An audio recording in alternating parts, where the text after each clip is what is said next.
Hey everyone, welcome to Recap Blitz. In 18th century Australia, a young boy knelt beside a crying child, softly trying to calm its sobs. His gentle words seemed to have little effect, and suddenly, a voice called him away. Reluctantly, he left, leaving the child behind. From a distance, a woman had been watching quietly. She stepped forward, lifting the child into her arms. Slowly, the child's cries softened, and a fragile calm settled over him. The woman removed a rosary from around her neck and gently placed it around the child's neck, as if the beads themselves could protect him. Then, holding the child, she walked toward a nearby waterfall. Suddenly, without knowing why, she hurled the child over the edge. The child disappeared into the roaring water below. Shocked by her own actions, she stumbled away and went straight to the church, her voice trembling as she confessed, "I have made a terrible mistake." News soon spread that the woman had been brutally punished for her crime.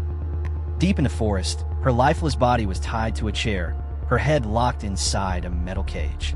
Not long after, a stranger appeared, cutting off one of her fingers and carefully wrapping it in cloth.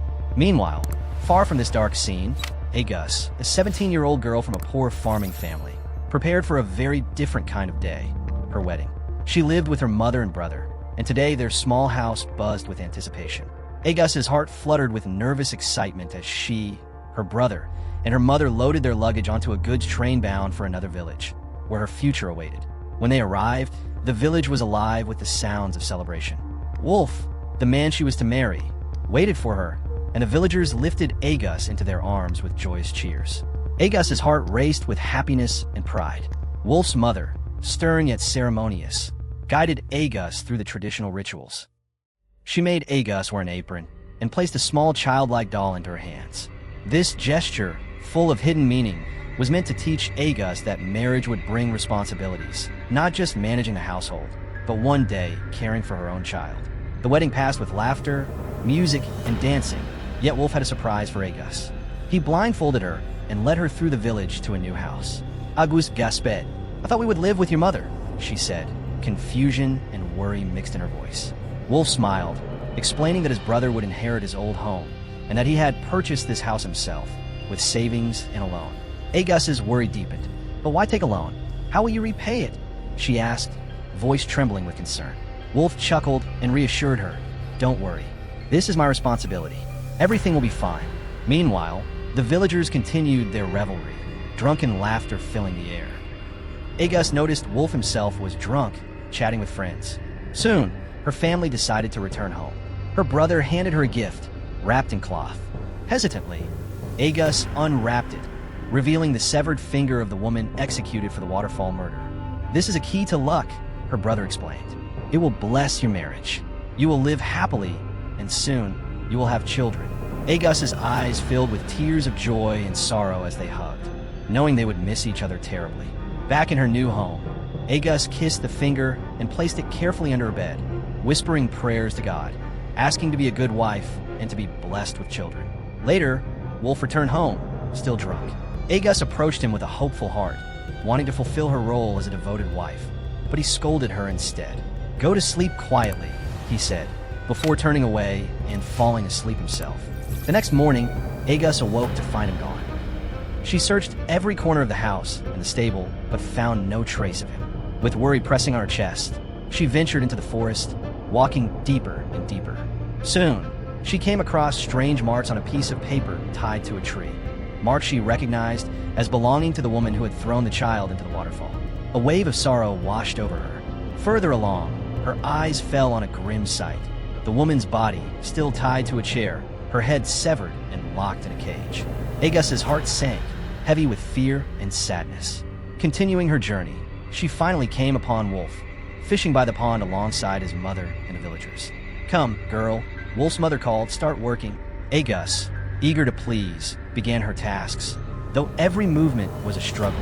She had never done such labor before. As the church bells rang, Agus knelt in the dirt, closing her eyes in prayer.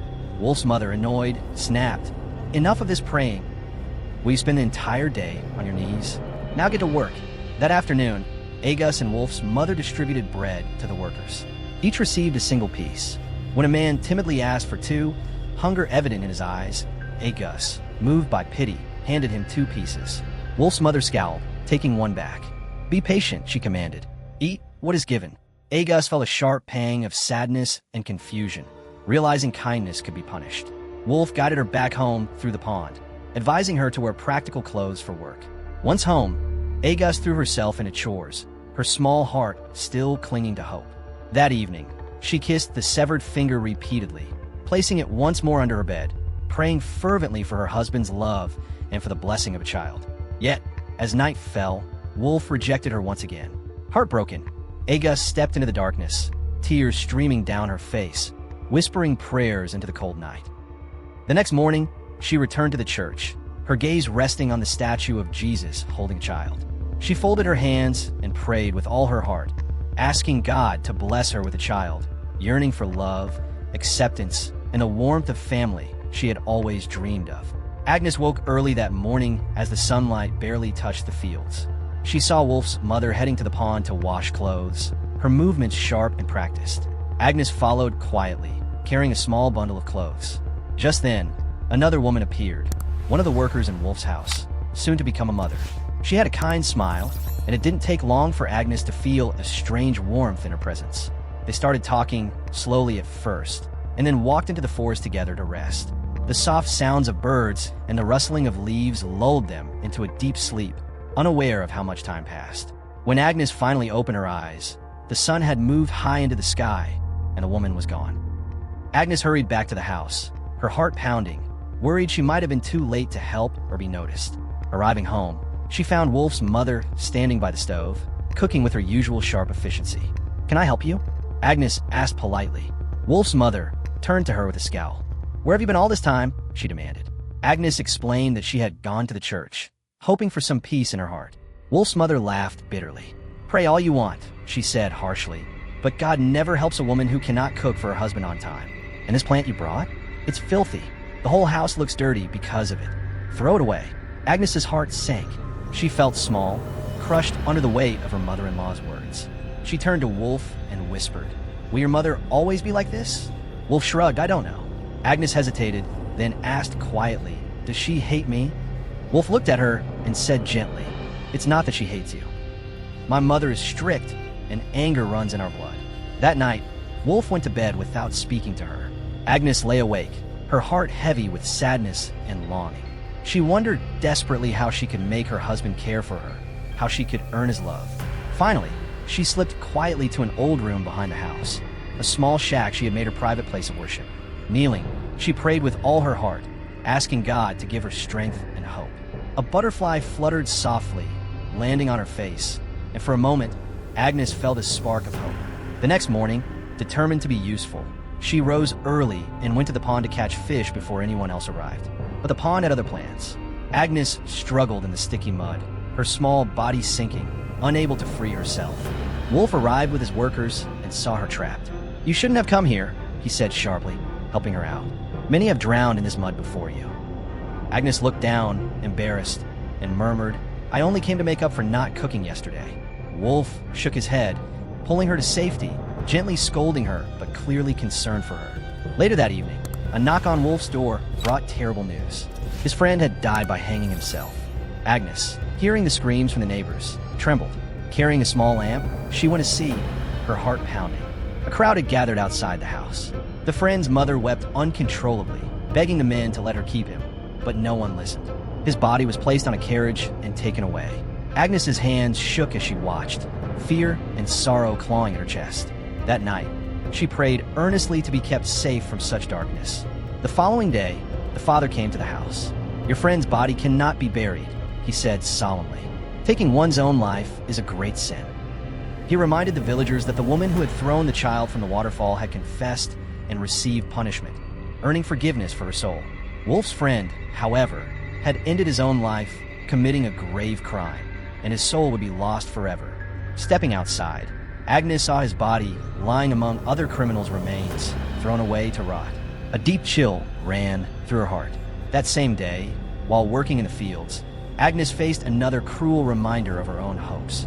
She suffered from a female health problem that left her in despair, tears streaking her dirt-covered face. She had prayed to God to bless her with children, yet the pain felt like a cruel joke. Later, while distributing bread to the workers, one of her pregnant friends asked for extra. Agnes's heart softened, and she handed her another piece, but Wolf's mother, ever watchful, glared and said sharply, "Don't worry about her. She should be thankful for being employed here." Agnes's heart broke at the injustice and harshness of it all. On her way home, she tried to cope with her frustration by scratching herself with thorny plants, cutting her hands, and even biting her tongue. Blood ran down her arms, yet she felt a strange relief in the pain. Exhausted and heartbroken, she returned to the headless woman's body she had discovered before, lying down beside it for comfort. The night passed in sorrowful silence, with Agnes singing softly, almost as if she could ease the soul of the dead with her voice. Meanwhile, back at Wolf's house, his mother complained to him, "Your wife hasn't returned yet. She doesn't cook properly, she doesn't care for you, and she won't bear your children." Wolf tried to calm her. "Mother, give her time. She will do everything." But his mother was relentless, criticizing Wolf's choice of wife. Unknown to them, Agnes was outside, listening to every word. Her tears fell silently, the words cutting her like knives. She thought bitterly, "How can I tell Wolf's mother that it was never my fault? It was her son who caused everything." Unable to face the house, Agnes walked again to the resting place of the headless woman. She tried to soothe her own heart, singing quietly, her voice trembling but full of hope. By the next morning, instead of returning to Wolf's house, she walked to her mother's home. From a window, she saw her mother and brother sitting peacefully, enjoying breakfast. Soon, her brother noticed her and came to the stable where she had been resting. Her mother also followed, worry and relief mixing on her face. Agnes sat quietly with her mother and brother, the morning sun casting soft light over the small house. Her voice trembled as she whispered, "I cannot live in my husband's house. I feel scared there." Her mother's face softened with sorrow. "My child," she said gently, "this is your home now. I cannot keep you with me forever. But whenever you are troubled or upset, I will come to you immediately." Agnes felt a little comforted, but still heavy with despair. She sat outside the house, her hands folded in her lap, staring at the ground, the weight of her fear pressing down on her chest. By afternoon, Wolf appeared, his tall figure looming over her. "Come home with me," he said firmly. Agnes shook her head, refusing.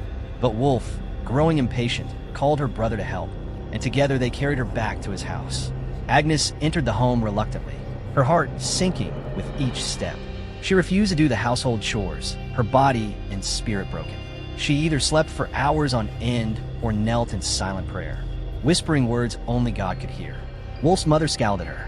"Girl, stop this drama and get yourself together," she barked. Agnes didn't reply. Her silence was her shield, her despair her armor. Wolf's mother, determined to act, grabbed clothes to take Agnes to the doctor. But in a sudden burst of anger, she snatched the garments and wore them herself. After the checkup, she returned to the house alone. On the way, she saw a small, unknown child. Her eyes lit up with sudden joy. She picked the child gently, her heart swelling with hope, thinking, "God has answered my prayers. This is a gift." But when she returned home, Wolf's mother's anger flared. "Return this child to where you found him. His parents must be searching." The girl had no choice. She obeyed, leaving the child safely, praying for him all night with a heavy heart. Meanwhile, Wolf wasted no time in drinking and laughing with the villagers, oblivious to Agnes lying on her bed, drowning in sorrow. She took out the severed finger she kept hidden, licking it, praying desperately to God for protection and guidance. Her body shook with exhaustion, her mind swirling with thoughts that made no sense. Darkness crept into her vision. In her mind, she dug into the earth and saw her own dead body buried beneath the soil. Terror gripped her. "Am I dead?" she whispered to herself. Suddenly, her eyes opened. Wolf was there, holding her by the throat, his expression unreadable. He seemed fed up, unsure what to do with her. Slowly, he released her and left the room, returning much later with a suggestion to see the doctor again. But Agnes, pale and fragile, shook her head.